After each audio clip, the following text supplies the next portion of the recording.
बिस्मिल्लाहिर्रहमानिर्रहीम। ज़िले अफजाबाद की आवाम को मेरी तरफ से अस्सलाम वालेकुम जी। हम सारे दोस्त आज इधर इकट्ठे हो रहे हैं और जैसे कि आप सारों को पता है कि कल रात से जो इस्लामाबाद में बनी गाला में एक क्यास का आलम बना हुआ है कि ये जो इम्पोर्टेड रजीम है ये एक बेफाना इकदाम करने की कोशिश कर रही है।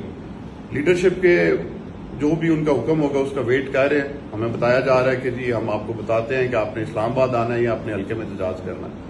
तो इंशाअल्लाह ताला मैं बताना चाहता हूँ कि हम हर कदम हर मौके पे अपने कप्तान के साथ अपने लीडर के साथ खड़े हैं और जो भी पार्टी लीडरशिप का फैसला होगा इंशाअल्लाह ताला हम उसको बैक करेंगे और भरपूर एहतजाज किया जाएगा। पहले तो मेरा नहीं ख्याल कि ये इम्पोर्टेड हुकूमत जो है ये कोई इस किस्म का बेवकूफाना किस्म का कदम उठाएगी और अगर वो ये करेगी तो उसको एक अवाम के समंदर का सामना करना पड़ेगा।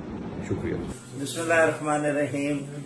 अगर इमरान खान को किसी ने हमाकत की गिरफ्तार करने की तो पाकिस्तान तहरीके इंसाफ के तमाम वर्कर तैयार हैं और पाकिस्तान तहरीके इंसाफ की क्यादत बगैर मीर जाफर के तमाम क्यादत तैयार है कि इंशाल्लाह शाना बिशाना इमरान खान के साथ हैं और जिधर भी लड़ना पड़ा, आजाबाद को पूरे जिले को बंद करना पड़ा, मोटरवे को बंद करना पड़ा तो इंशाल्लाह हर सूरत करेंगे। इंशाल्लाह अगर किसी ने उसको गिरफ्तार किया तो इंशाल्लाह दमादम मस्त कलंदर होगा।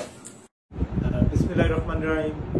जैसे कि अभी न्यूज़ के ऊपर आ रहा है कि इमरान खान की गिरफ्तारी के इसलिए मैं अपने साथियों को और अपने कारकुनों को पीटीआई के कारकुनों को ये मैसेज देना चाहता हूँ कि मेरे साथी सारे तैयार रहें। अगर गवर्नमेंट वफाकी गवर्नमेंट ने बुखलाहट का शिकार होकर इमरान खान को गिरफ्तार किया तो मेरे साथी फौरन मेरे डेरे पे इकट्ठे होंगे और हम फौरन पिंडी बढ़िया इंटरचेंज बंद कर देंगे और हम बताएंगे वफाकी गवर्नमेंट को कि हम इमरान खान के साथ हैं, पंजाब गवर्नमेंट इमरान खान के साथ है और पंजाब पूरा इमरान खान के साथ है। बहुत शुक्रिया, मेरे कारकुन तैयार हैं।